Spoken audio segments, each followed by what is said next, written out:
আসসালামু আলাইকুম। আপনারা সবাই কেমন আছেন? আশা করি ভালো আছেন। আমরা আল্লাহর রহমতে ভালো আছি। আজকে বানাবো হচ্ছে ধনে পাতার চপ। যে বেসন নিয়ে নিলাম, বেসনের ভিতর লবণ দিয়ে দিলাম,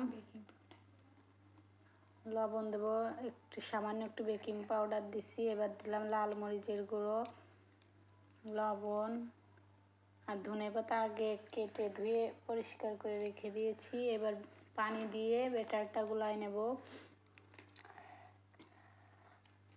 এবার চুলায় একটা কড়াই বসায় দিলাম। এবার কড়াই একটু গরম হলে তেল দিয়ে দেব। তেলটা একটু বেশি দিতে হবে। এবার ধনে পাতা নিয়ে নিয়ে বেসনের ভিতর গুলায়ে একে একে ছেড়ে নেব তেলের ভিতর।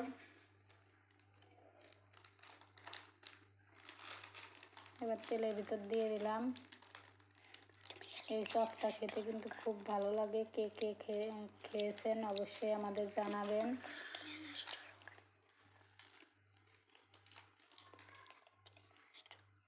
ভিডিওটা ভালো লাগলে সবাই লাইক, কমেন্ট, সাবস্ক্রাইব করে দেবেন।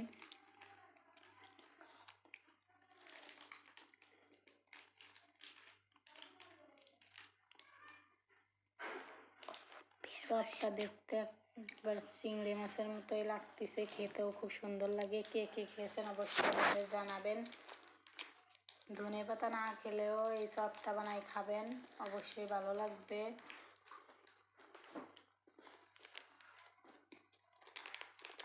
এবার চপটা একটা উঠায় নিলাম, এরপর আর একটা উঠায় নেব।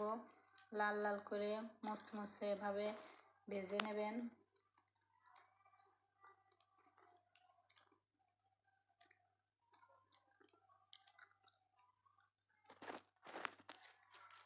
আরেকটা দিয়ে দেওয়া হলো।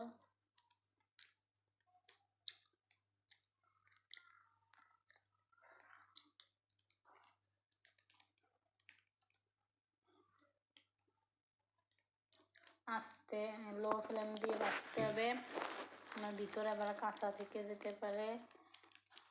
মচমচে করে ভাজলি খেতে খুব ভালো লাগে। আর ধনে পাতার একটা ঘ্রাণ আসছে, ঘ্রাণটাও খুব ভালো লাগে।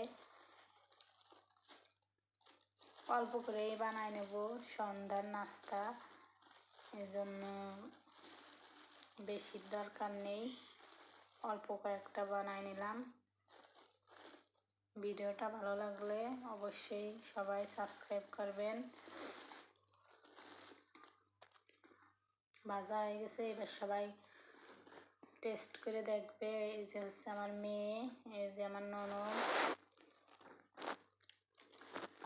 অনেক টেস্টি হয়েছে। এই যে আমার ননদ কাজল, সবাই খেয়েই বলতেছে আল্লাহ হাফেজ। করার আগে শেষ হয়ে গেল।